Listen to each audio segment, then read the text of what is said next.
Nickelodeon, once a cherished cornerstone of children's entertainment, has seen a troubling decline in both creativity and quality over the years. What began as a vibrant hub for imaginative storytelling has transformed into a production line of recycled ideas and uninspired content.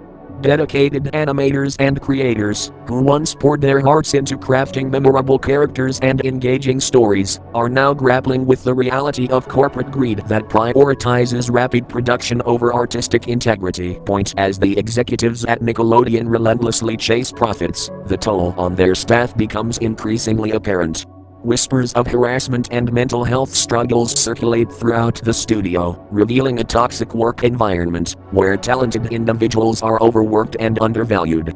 The creative spirit that once defined Nickelodeon has been stifled, leaving a legacy of despair in its wake. Employees find themselves under immense pressure to adhere to unrealistic standards, resulting in a loss of passion and inspiration. As the network's popularity grew, so did the demands placed on its creators. The management bombarded them with notes and directives that emphasized profitability rather than quality. The pressure to meet these demands often resulted in subpar work and creative burnout among the staff. The joy of animation turned into a source of anxiety, as employees struggled to maintain the quality that had initially attracted them to the studio. Employees had to endure late nights and grueling schedules. The toll on mental health was severe, with many animators reporting feelings of hopelessness and exhaustion. Beloved characters became flanderized and storylines grew repetitive.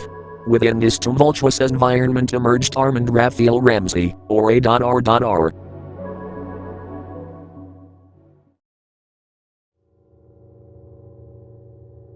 On July 17, 2009, Nickelodeon organized an event on their cable channel known as the Ultimate SpongeBob-SpongeBash Marathon.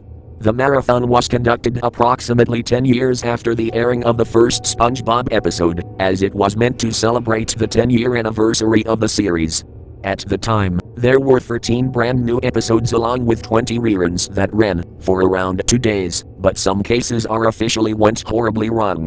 The mysterious broadcast will interrupt Nickelodeon's usual programming, revealing the network's dark secrets hidden beneath its cheerful facade.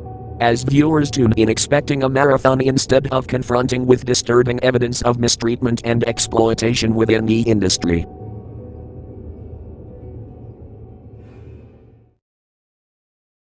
Armand Raphael Ramsey was a once aspiring animator who became disillusioned by the corporate landscape of Nickelodeon. Growing up, Armand was captivated by the vibrant characters and imaginative stories that defined the network. However, as he entered the animation industry, he quickly discovered that the creative freedom he had admired was being stifled by a relentless corporate machine. Colleagues described Armand as passionate, dedicated, and fiercely intelligent. Yet he struggled to navigate the cutthroat environment of the studio. One co-worker recalled, he had this incredible vision for characters and stories, but the constant pressure from above to churn out content made it nearly impossible for him to bring those ideas to life. As Nickelodeon's executives prioritized profitability over creativity, the culture shifted. Animators found themselves facing unreasonable deadlines, with management insisting on revisions that often diluted the originality of their work. Armand witnessed his fellow animators become increasingly frustrated, as their artistic visions were compromised. With each passing day, he felt the weight of this corporate expectation crushing the spirit of creativity that once defined the network. Armand's disillusionment grew into anger, as he realized the toll this environment took on his colleagues. Workers experienced burnout, often working late into the night, haunted by the fear of failure and rejection. Employees were required to present their work weekly, facing the daunting task of appeasing the executives who had little patience for anything less than perfection. Many began to suffer from chronic stress, as they grappled with the challenge of meeting such high standards. It was a heartbreaking realization for Armand, who had once envisioned a bright future in animation. He found himself questioning his passion, and whether he truly belonged in an environment that seemed more focused on productivity than artistic expression. Despite feeling trapped, a flicker of determination ignited within him. He resolved to confront this toxic culture head-on, believing that artists deserved a workplace that nurtured their creativity instead of suffocating it. Armand began to advocate for his colleagues, encouraging open dialogue about mental health and the need for a more supportive environment. He reached out to others who felt the same way, and together, they formed a coalition, demanding changes that would prioritize their well-being and artistic integrity. In the weeks that followed, Armand began to assemble a small team of tech-savvy friends who shared his vision. They met in secret to ensure their plans remained under the radar. With a SpongeBob marathon on the horizon, they knew this was their chance to make a bold statement. The group organized a collection of edited clips from various episodes, skillfully putting together dark imagery that would reflect the struggles faced by artists in the industry. They juxtaposed the light-hearted antics of SpongeBob and his friends with scenes that represented the suffocating pressure and disillusionment Armand felt.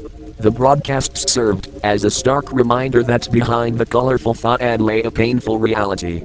A narrative of greed, creativity stifled, dreams crushed, and artists yearning for change. Armand's plan went beyond simply exposing the harsh realities of the animation industry.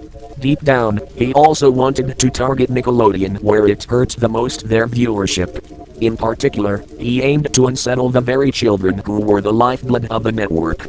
He knew that by doing so, he could further disrupt the company's stranglehold on its audience and force Nickelodeon to reckon with the consequences of their greed. The more children that turned away from the channel, the more the network would suffer financially, weakening its control over the industry. To achieve this, Armand instructed his team to subtly alter scenes in their modified clips. These changes, though not immediately noticeable, were designed to disturb younger viewers. While these shifts were not outright terrifying to some, they created a sense of unease that would linger in the minds of the children watching. Between episodes, strange commercials began appearing during the broadcast breaks. These weren't ordinary ads but brief messages hinting at the truth behind Nickelodeon's operations, calling on viewers to wake up to the exploitation happening behind the scenes. They urged the audience to question the sanitized image Nickelodeon projected and to consider the voices of those being stifled in silence. These ads only added to the growing sense that something was deeply wrong within the network.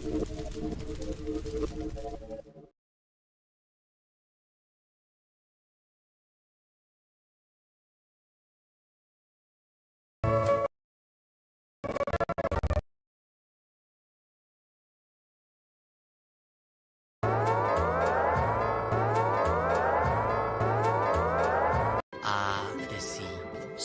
Fascinating. So,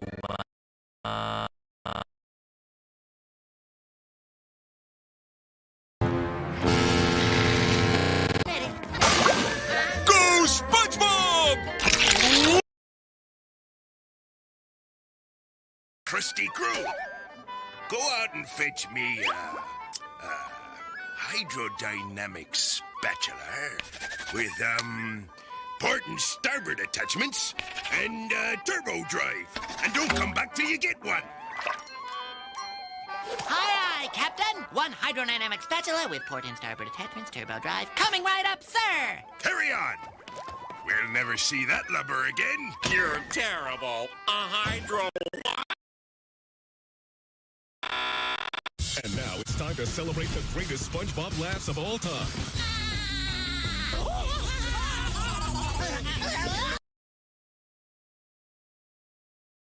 Stuck in your old ways.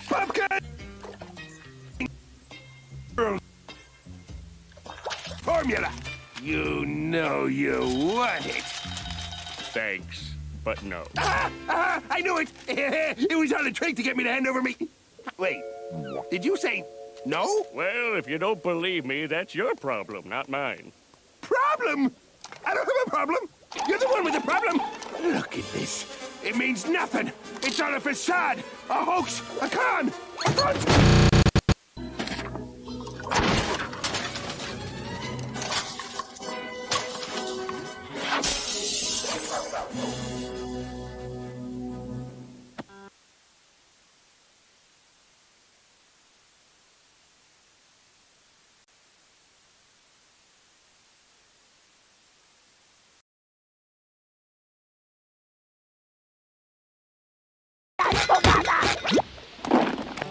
Next. Next.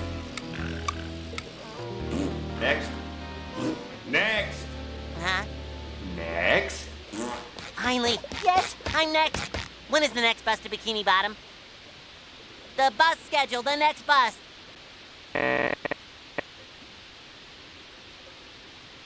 The next bus to Bikini Bottom. Oh, why didn't you say so? Next bus leaves in 5 seconds. Ooh, tough luck, kid. That's the last one till morning. Oh, no, you don't. Good night. Hold it! I'm not through here! Do you hear me? I demand you come back and get me a bus to Bikini Bottom right now! Until then, I am not leaving this spot!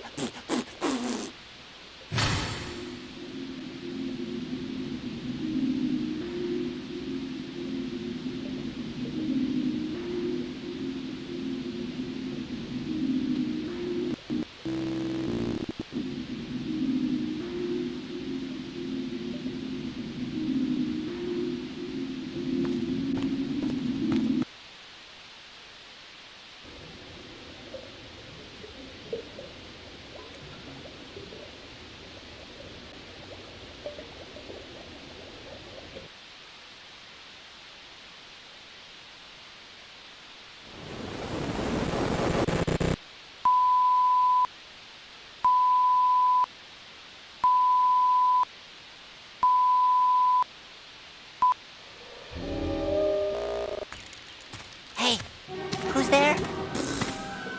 Okay, that's enough.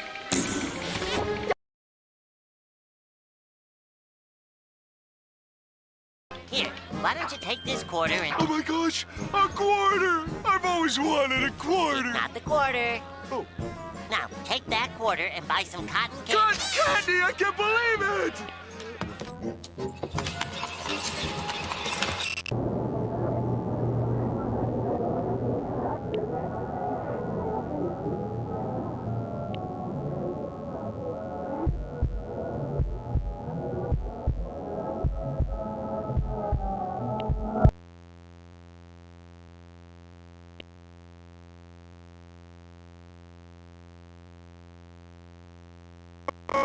It's not cotton candy, then what is it? I can't do— I won't help you anymore!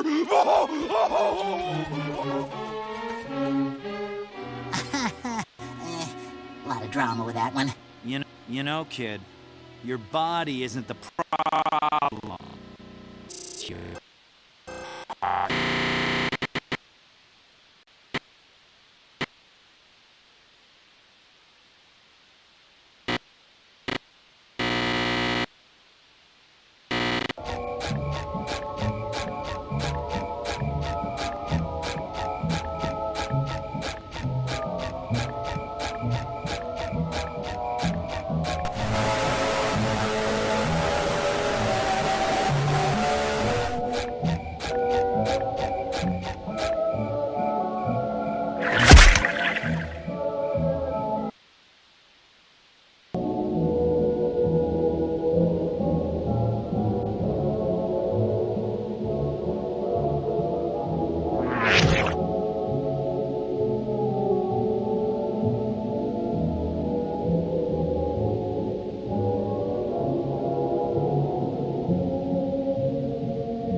I'm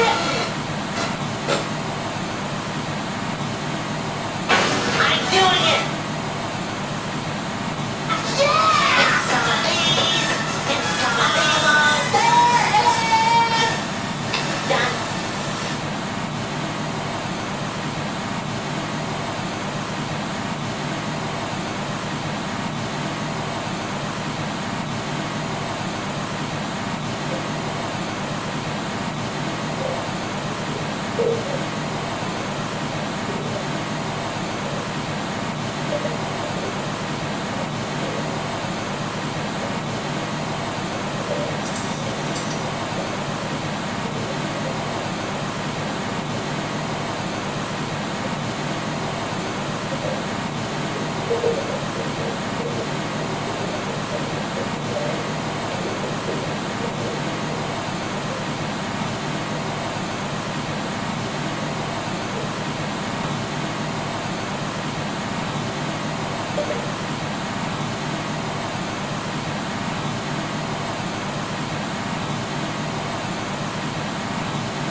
Pants only has a few hours left to complete his essay, and yet he continues to goof off. When will he learn? SpongeBob over here. Come on, take a seat.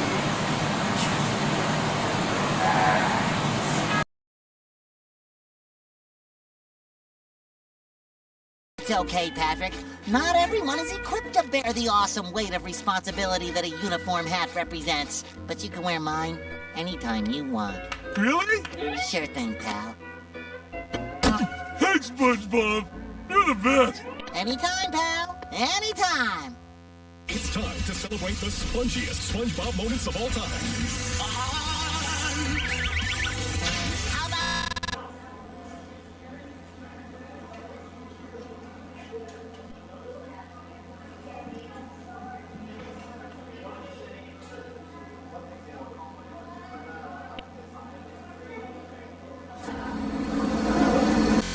All part of the ultimate SpongeBob SpongeBash. I am a happy sponge.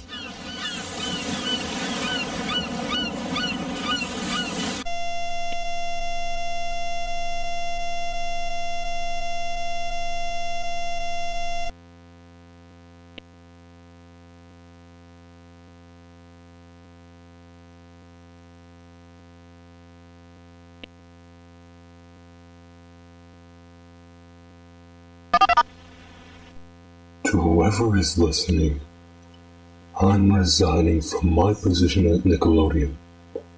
I won't waste time with pleasantries.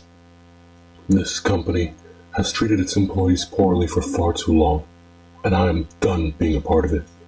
For years I've watched the same cycle. Long hours, unreasonable demands, and a culture that rewards burnout and silence. We were told to create, to push boundaries, but what we weren't told was that our well-being didn't matter. That our voices didn't matter. When I interrupted the ultimate SpongeBob SpongeBash marathon, it wasn't just a protest. It was a breaking point. This company prioritizes profit over the people who make it all happen. And I refuse to be complicit in that any longer. I'm not revealing my identity, because this message isn't about me. It's for everyone who's been treated like they don't matter. For everyone who's felt like their voice was never heard. You're not alone. I'm done. But this fall...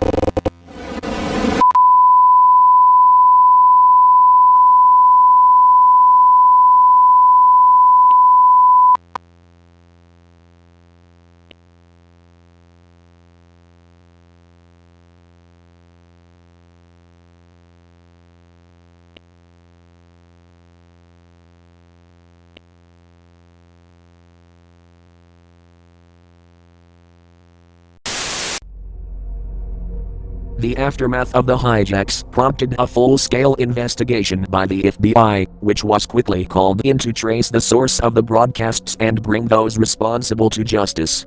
Authorities faced mounting pressure from the public, the media, and Nickelodeon itself, as the network demanded accountability for the breach of their airwaves. The main problem is that the investigation was complicated by the technical sophistication of Armin's team. The hijacks had been meticulously planned, with encrypted signals and multiple proxy servers masking their true origin. Investigators combed through countless data logs, broadcast records, and communications, trying to piece together a digital trail that seemed deliberately obscured. Armin and his collaborators had covered their tracks well, leading authorities on a wild chase through false leads and dead ends. Despite the best efforts of the FBI's cybercrime unit, they were unable to immediately locate Armin or his team.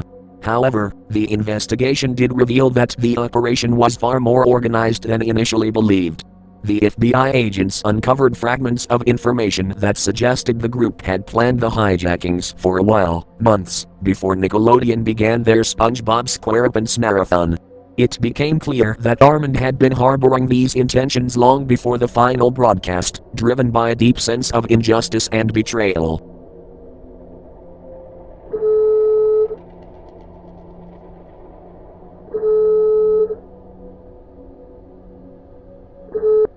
What's your emergency?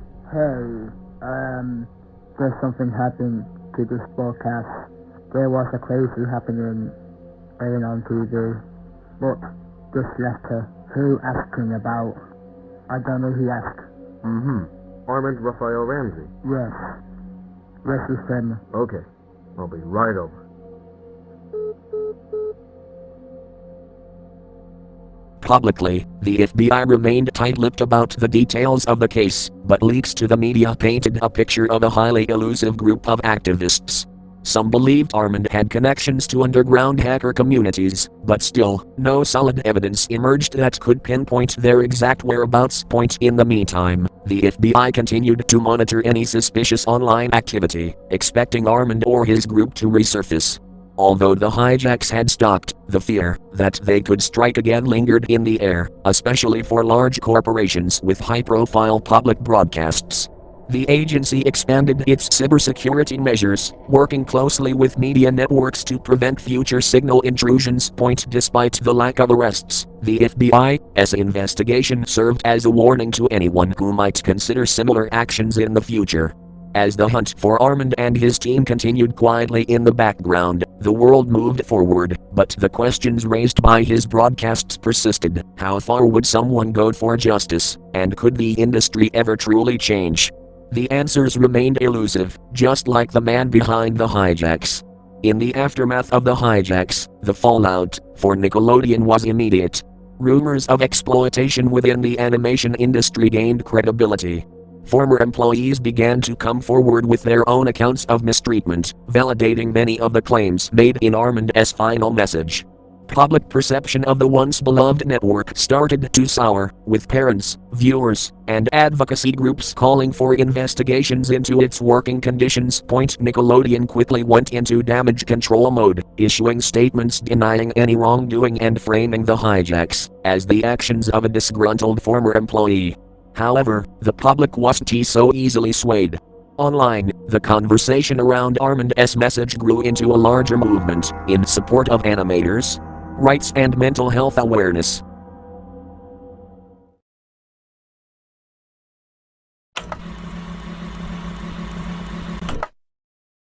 Thanks to the SpongeBob marathon by disgruntled employee.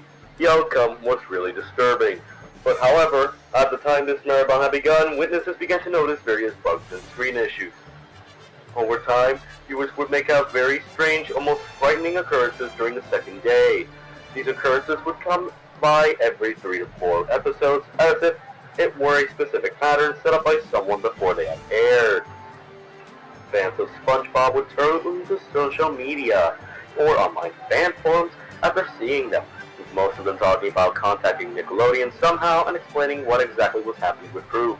Most of the people who investigated did this via email, while others went out of their way to contact corporate. As mentioned before, 6 of these incidents would occur, and during the final episode airing, the same incident would occur one more time. Through this time, instead of switching back to the episode, it was currently showing the screen cut to a plain white background. In a slideshow type format, text would appear on screen showcasing insulting and degrading messages that were seemingly unproofread, theorized to be targeting the Nickelodeon staff. Once the last line of text appeared on the screen, a loud yet poor quality recording would play of what sounded like a real-life mental breakdown. Recounts of the incident told that the sounds consisted of a middle-aged man grunting and groaning. This would last for around 20 seconds before cutting to the same on-screen graphic mentioned previously.